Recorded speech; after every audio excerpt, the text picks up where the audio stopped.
Chris Budka here again for another edition of Foodie Fridays. Thanks again for joining me. Today we are at none other than Tacos Agulilla. Tacos Agulilla is a local family-owned mom-and-pop restaurant that is frequented by a lot of locals. I'm going to show you some pictures of the inside. We're going to get some food, and of course I'll show you that. But if you're ever in the area and you want to sit down for a nice meal, check this place out. And if you're in a hurry, they also have a food truck that's always in the local area. Today it happens to be in the parking lot, so we're going to stop by there, of course. We'll show you some of what they have to offer, and we'll get after it right now. So here we are at the food truck. It happens to be in the parking lot today. Sometimes I see it around town in other spots. But if you're in the mood for a quick bite, you need to get some food for the road, check out the food truck. They've got a lot of options there too.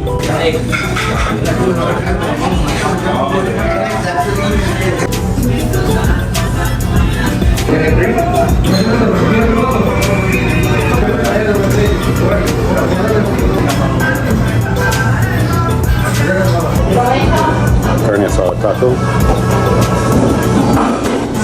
Yep.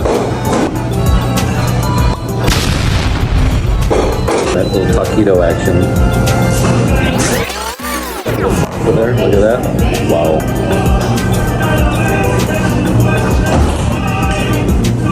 So I'm leaving Tacos Agulilla right now for the first time, and I will definitely be coming back.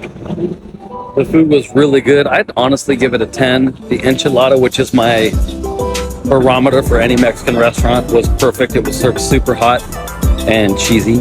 And I would definitely recommend this place if you're in the area. So come on out. Thanks again for watching Foodie Fridays, and I'll catch you on the next round.